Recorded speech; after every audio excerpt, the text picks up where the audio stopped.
a blade no longer than a knitting needle, a hand that brushed against her chest like a stranger's mistake. No scream, no cry, just a gasp swallowed by the wind off Lake Geneva. And then silence. They thought she had fainted. The Empress, graceful, veiled in black, always so delicate, collapsed like silk folding onto stone. Her ladies rushed to her, called her name, Elisabeth, Sissi, but she only blinked. Slowly, as if waking from a long, bitter dream. It wasn't until they unlaced her bodice that they saw the truth. Oh, single hole, small, perfect, a red blossom blooming across the ivory corset beneath her mourning dress. The blade had pierced her heart. Death had entered quietly, just as she had lived. She did not die on a throne. She died on a dock, not beneath a crown, beneath gray clouds, in borrowed shoes, mistaken for a common traveler. Assassin didn't know her. He was looking for any royal blood. Hers just happened to be the first he touched. She was Empress of Austria, Queen of Hungary, adored across Europe for her beauty, her sorrow, her myth. But in the end, she was a name crossed off a list, her final breath caught by strangers. This is not a fairy tale. This is a horror dressed in silk. A girl raised among mountains and wildflowers, dragged into a palace too heavy to carry. A queen admired for her face she grew to hate. A woman who spent decades disappearing, one corseted inch at a time. This is the story of Sissi, of the crown that broke her spine, of the beauty that erased her voice, of the death that arrived not with fanfare, but with the gentleness of a stranger pressing a blade into her heart. Can a woman be both a legend and invisible? Can a crown be worn if it crushes everything underneath it? She was born free. She died hunted, and somewhere between the wild rose of Bavaria and the corpse on a Geneva dock, history forgot she was ever real. But before the veil was stained red, there was a throne, a wedding, a girl who only wanted to ride horses and write poems. Let's go back to the beginning, to the last time she was whole. She was never meant to be empress. That fate belonged to her older sister. Sisi Empress of Bavaria was the second daughter, the spirited one, the untamed one. She ran barefoot through alpine fields, fed apples to horses, scrawled melancholy poems into leather journals. Her childhood was not a rehearsal for power, it was a hymn to freedom. No stiff gowns, no court protocols, only sky, saddle, and silence. They called her the wild rose of Pasinofen, a girl more animal than aristocrat, and she bloomed far from the gaze of the world until one visit changed everything. She was 15, awkward, radiant, invited to Austria with her mother and sister. Lena, who was to marry the young emperor Franz Joseph, saw Sissi, not the intended bride, not the political match. He saw the girl with storm-dark eyes who blushed and looked away. And in that moment, history twisted. He chose Sissi. The decision sent shockwaves through both courts. It was unorthodox, romantic, dangerous, but it was done. Within days, she was engaged to the most powerful man in Europe. Within weeks, she was being trained no longer as a Bavarian princess, but as an Austrian empress, and the wild rose was cut. The wedding was a spectacle: bells, gowns, blessings, crowds cheering for the girl they had never seen. Sissi, trembling in satin, became Elisabeth of Austria, ruler of half the continent. Her signature would now be law, her smile, diplomacy, her body, a vessel for heirs. But she was still a child. They dressed her in layers she couldn't breathe in, fed her Latin, and politics with the sharpness of knives. She cried on her wedding night. She didn't know why. They gave her a crown before she understood the weight of a comb. Vienna welcomed her with suspicion. The court was strict, cold, obsessed with rules. Her mother-in-law, Archduchess Sophie, took her rooms, her schedule, and even her children. Sissi was admired, but never trusted. They loved her beauty. They loathed her soul. But in those early years, she still had her spirit. She rode horses like a fury. She wrote secret verses no one was allowed to read. She tried to find a place in a palace built for obedience. She smiled for the paintings. She withered in the corridors. And still, the world adored her. The newspapers painted her like Venus reborn. Her waist possibly small, her hair longer than her patience. She became an ideal, not a person, a living statue. She was no longer a girl. She was an icon, and icons are not allowed to break. But the cracks were already forming, and the crown on her head. It wasn't gold, it was thorns. She was empress in name, but prisoner in truth. The iron bars were velvet. The cage was made of protocol and politeness. Her days were not her own. Her words were censored by expectation. Her body belonged to the empire, her children to her. Mother-in-law. When Sissi gave birth to her first daughter, she was denied the right to name her. Archduchess Sophie took the child away within hours, raised her, claimed her. She even named her after herself as if to erase Sissi from the bloodline. She wept, not just from loss, but from realization. Even her womb, even her motherhood, was not hers to keep. The court mocked her behind fans. They called her frivolous, childish, foreign. She did not dress like them, did not speak like them. She rode too hard, read too much, laughed too loudly. They punished her with silence and sharp smiles. She withdrew first from court, then from food, then from joy. She developed obsessive rituals, brushing her hair for hours, eating almost nothing, measuring her waist until the tape trembled. She drank vinegar to stay thin, refused sugar, walked 4 miles alone. What the world mistook for elegance was discipline, born of desperation. She could not control the throne, but she could control her flesh, and her poetry darkened. Lines scrawled in secret notebooks spoke of death, of burial, of vanishing. She began writing about being a shadow, about wearing a mask she could not remove. Her beauty became her prison, a spectacle that swallowed the soul behind it. Meanwhile, Franz Joseph, her husband, grew distant, dutiful, cold. He did not understand her grief, her hunger for freedom. He adored her image, but struggled to touch the woman who lived beneath it. And the empire, ever ridged, tightened around her like a corset. Tighter, tighter, until something snapped.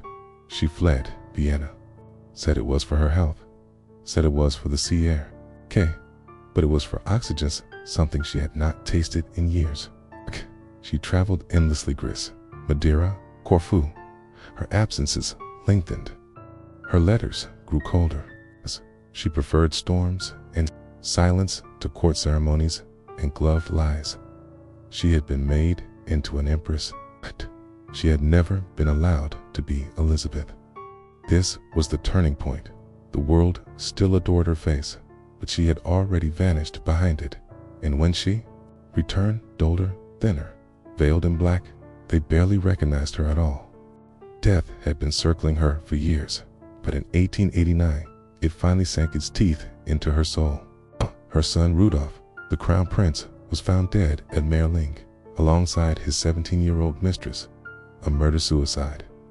A scandal wrapped in whispers and sealed letters. A royal heir turned into a corpse at the edge of a broken empire. They said he was too sensitive, too liberal, too restless to live under the shadow of his father. But Sissi knew better. She knew the court had crushed him, that tradition had throttled his fire, that the blood on his lips belonged to all of them. She had lost children before, but this unmade her. She collapsed when she heard, cried not like an empress, but like a mother whose heart had been ripped out through her ribcage. She refused to eat for days, refused to speak for weeks. She wore black from that moment on for the rest of her life. He was not just her son, he was her last hope of meaning. They buried him in imperial marble, gave speeches, draped flags, but Sissi knew it was a coffin of guilt, not just his but hers. She had been absent, wandering, a shadow on horseback, too far to hold him when the darkness came. And after that, she stopped pretending. She no longer entertained at court. Number longer appeared for portraits. No longer allowed her face to be seen in public without a black veil drawn down to her chin. She withdrew from Austria almost entirely, choosing to wander Europe like a ghost with a passport. She refused guards, refused companions, hid her identity in hotels, wrote bitter, brilliant poetry that she never published. She became a myth in motion. People reported sightings of her like weather. The Empress was seen in Venice, in Ireland, in Corfu. She fled from everything, except her grief. It followed her like a second shadow. The Empress, who once galloped through royal forests, now drifted through cities like smoke, present but untouchable. And the empire, ever churning, began to feel her absence. She had once been the jewel of its crown. Now she was its ghost. A whisper in the wings. Franz Joseph still loved her, but she had become unreachable. Even his letters returned unopened. Their conversations grew formal, distant, and still he called her my Sissi. But Sissi had already buried herself with Rudolph. Her body moved, but her spirit remained frozen at Maryland, staring at the bullet that stole her child and the world that let it happen. She had been the empire's ornament. Now she became its wound. In Vienna, ever proud, looked away because it could not bear to see what the crown had done. She became a silhouette. A woman once praised for her vitality, her gallop, her glow now reduced to angles and silence. Her waist, once envied across empires, shrank to under 18 inches. Her corsets dug into bone. Her ribs ached with every breath. Her meals were ritualistic, if not performative cups of milk, bits of orange, broth without salt. Often, she chose not to eat at all. Her ladies-in-waiting watched her vanish in increments. She would spend hours walking 6, sometimes 8 alone, through cities she barely spoke in, gardens where the flowers grew louder than her voice. She covered her face with a fan. And later, always a veil. Even mirrors were avoided. She refused new portraits, refused photographers. Her last known photo was taken without consent, from a distance, blurred, as if even the lens couldn't capture her anymore. She wasn't aging, she was dissolving. Her body began to betray her. Leg pain, neuralgia, chronic headaches, bruises from tight lacing. Her hair, once her Prida thick river of chestnut down to her knees, was now a burden. It took hours each day to care for it, and even then she threatened to cut it all off, but never did. It was the last piece of the myth she hadn't buried. She began wearing only black. No more silks, no more pastels. Her closets were graves. For color, mourning became a uniform, and her presence, whether in court, in church, or passing unseen through foreign streets, felt like a visitation from death itself. She no longer lived in her body. She haunted it. She slept irregularly, moved from bed to chaise, woke, gasping, dreamed of forests, of horses without riders, of blood that would not wash from her hands. She wrote constantly, poems of erasure, of namelessness, of vanishing from memory before death could claim her. Her letters became shorter, answers vaguer. When asked why she hid herself, she responded, "I want to be free from being seen." But she was never free. Not really. She was followed, watched, even hunted. Anarchists marked her as royalty, nobility, target. The very blood she longed to erase was what made her visible in the crosshairs of revolution.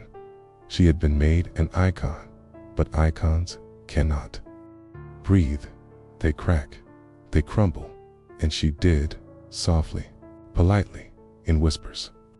Until one day in Geneva, a hand reached out, not to greet her, but to stop the story completely. She had worn a crown, then a veil, then nothing at all. Only skin, only bone, only silence. September 10th, 1898. Geneva, the sky was pale, indifferent. The lake was still. Sissi, veiled in black, walked toward the steamer ship, Geneva, arm in arm with her lady-in-waiting. No guards, no entourage. She traveled in secrecy under the name Countess of Honems. She wanted peace. She wanted to vanish. She didn't see the man approaching. No one did. Luigi Lucchini, an Italian anarchist, poor, angry, looking for a royal to Collini royal. He had learned only the day before that the Empress of Austria was staying at the Hotel Borovich. That was enough. He approached quickly, pretending to stumble. He struck, not with a pistol, not with poison, but with a sharpened file thin as a finger, honed to a point. He drove it into her chest, just above the heart. So quick, so surgical, that Sissi didn't realize she had been stabbed. She gasped, just at her dress, took a step, and collapsed. Her laddie-in-waiting thought it was a fainting spell. She helped her onto the steamer. They sat her down. Her skin went cold, her lips pale. Then she slumped. They rushed back to the hotel, only when they unlaced her corset. Did they see the wound? Tiny, but fatal. Blood oozed from the puncture like a secret. The blade had pierced her pericardium, her heart filled with blood. She died within minutes. The room was silent. The Empress, once the most photographed woman in Europe, died with no portrait, no prayer, no last word. She had survived courts, rebellions, exile, sorrow, but not this. The assassin was caught immediately. He was proud. He said she was a symbol of privilege. He didn't care who she was, just that she was born with a crown. She lived as an enigma. She died as a headline. Word spread fast. Austria trembled. Franz Joseph received the telegram in Vienna and sat down without speaking. For hours, there was no grand procession, no royal bloodline marching in black, just a few flags lowered, a few bells rung. Sissi had made herself invisible in life and in death. She got her wish. The Empress of Austria died without witnesses, without guards, without grandeur, just a woman in mourning dress, struck through the heart by a stranger she never saw coming. She was buried with all the ceremony they hadn't given her in life.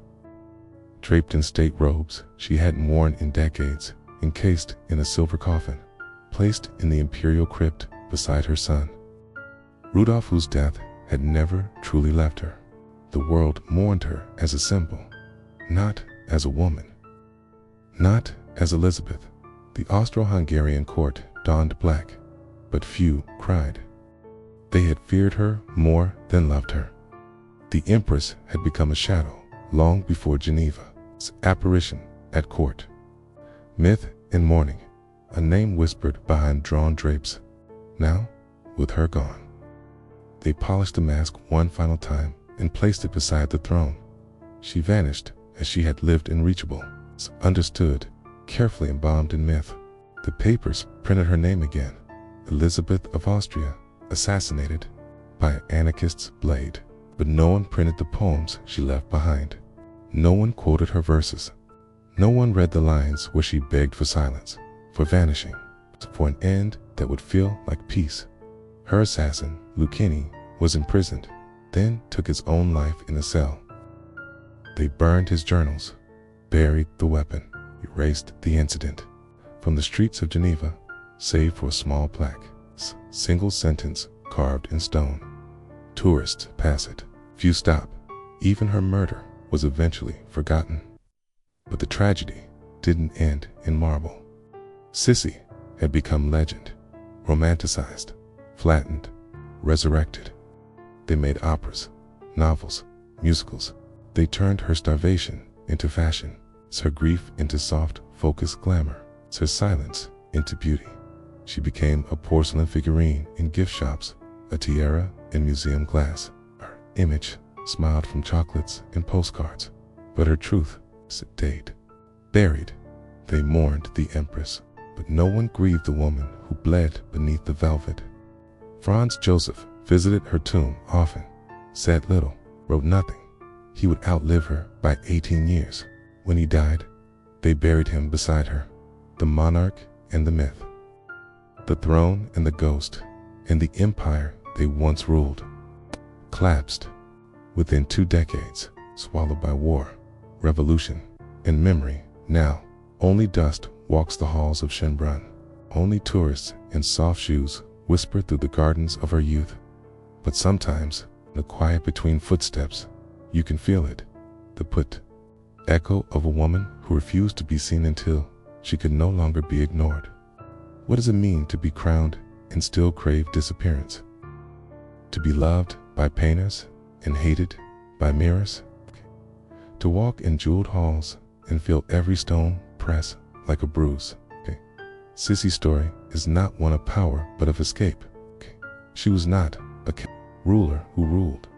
She was a woman who ran from the court, from her husband, from motherhood, from mourning, from her own reflection, but not from pain. Her tragedy is not merely in how she died, but in how she lived without ever being seen. They called her beautiful, but no one asked what it cost to be.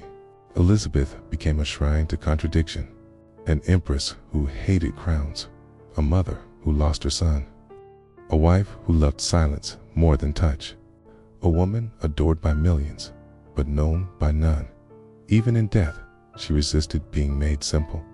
She left behind no manifesto, no declaration, only verses fragmented, melancholic yearning, lines about the sea, about the stars, about death as a lover who would not betray her. She sought the infinite in a world obsessed with surface. And yet, we turned her into surface again. We made her a fairy tale, a musical, a face without voice, a waist without hunger, a queen without scars. The truth is harder. She was the emblem of an empire losing its soul, trapped in velvet, collapsing inward. And maybe that's why her story matters now more than ever. Because Sissi's sorrow was not just imperial, it was human. What happens when the role we're given becomes the cage we cannot escape? She haunts not just history, but every woman who's been told to smile while grieving, to stay slender while starving, to remain graceful while breaking. Sissi's life was not a costume drama. It was a slow unraveling stitched in silk, soaked in grief, sharpened by silence. So, what is her legacy? Not the empire, not the crown, but a mirror still hanging somewhere in a quiet Austrian hall where no face appears. Just a whisper, to be beautiful. It's not the same as to be free. History loves its queens dead, silent, frozen behind glass. Their stories polished until they no longer scream. But what if Sissi was not the end of something?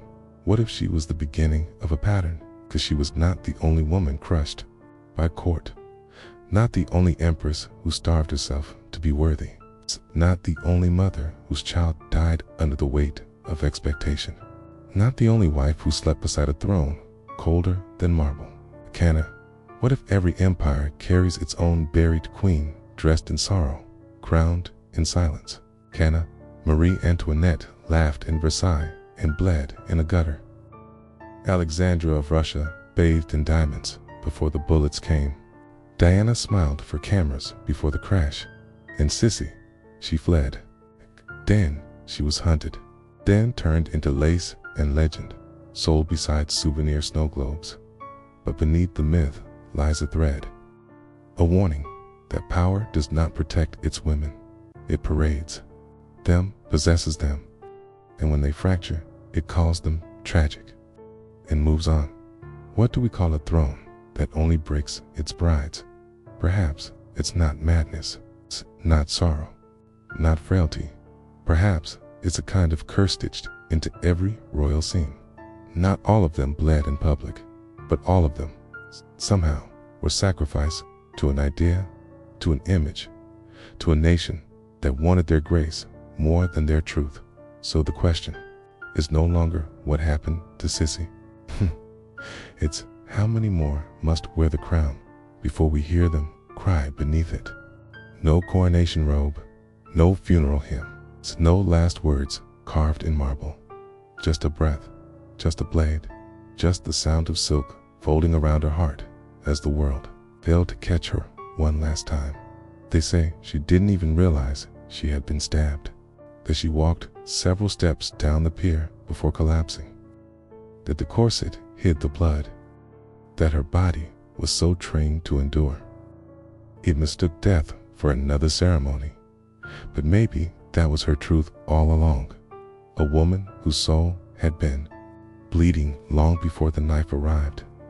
In the end, she died not on a throne, but on a bench, not in Vienna, but in Geneva, not as an empress, but as a woman lost in her own shadows. The sea lapped quietly nearby, the sky unbothered, the world too busy to notice that royalty had fallen not with a scream, but with a hush. History doesn't always echo with gunfire or drums. Sometimes it ends with a breath too soft to hear. No justice followed, no reckoning, just a court mourning what it never understood. Just a world that turned the page too fast, and so she became a ghost, a silhouette in portraits, a waistline in fashion, a story told to tourists without the screams, without the hunger, without the horror. But somewhere, in the folds of velvet locked in a glass case, there is still warmth, still grief, still the scent of violets. She used to carry Dot, still a question hanging in the air like fog on the Danube. What does it mean to live a life no one ever sees until it ends? And in that question, she still walks not as the Empress of Austria, but as the silent, shattered echo of every woman's history tried to forget. The wind moves the veil, and we remember. She was never allowed to age, not in our minds, not in our museums. Siss, I remains eternally 20, eternally beautiful, a wraith trapped in oil paint, corseted in memory, untouched by decay. But that's not who she was. That's who we needed her to be. When a woman becomes myth, her suffering is edited out first.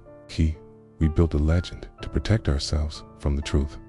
Because if we saw her clearly fragile, furious, grieving, it's lost, then we'd have to admit something worse, that the empire didn't just kill her with a blade. It consumed her long before. It fed on her silence. It survived on her obedience.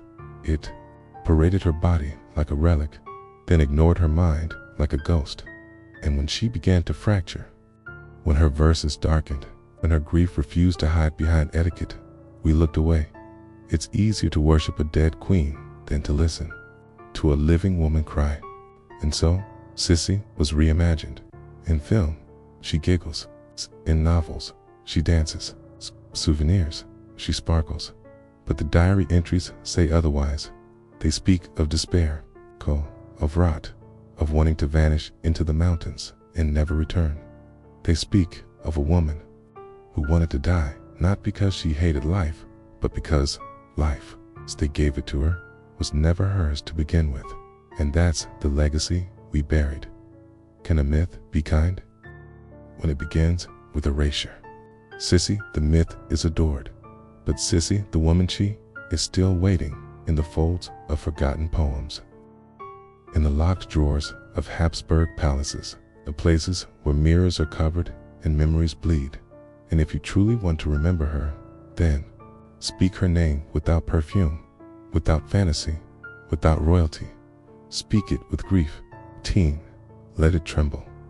She was never loud, not in court, not in rebellion, not even in death, but her silence. It echoes louder than any anthem Austria ever played.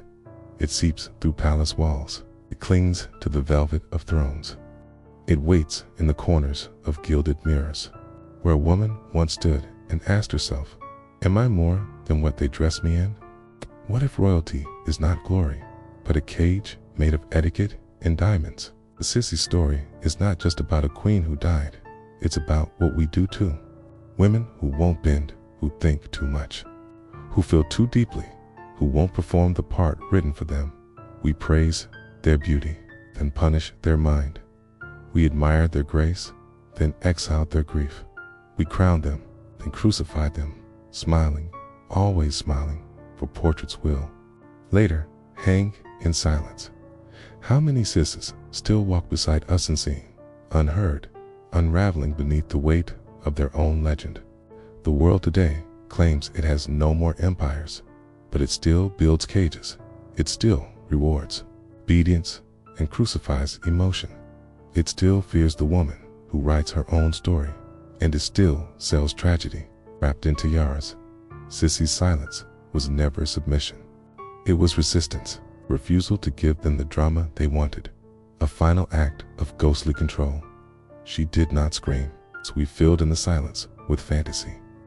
But if you truly listen, you'll hear her in the hunger between words, in the ache beneath porcelain beauty, the ghost that still walks the shores of Geneva, because she was never just an empress. She was a wound the empire left open. Hey, reminder that power without empathy is a blade with no sheath. A question we still have not answered. Can you love a crown without losing your soul beneath it?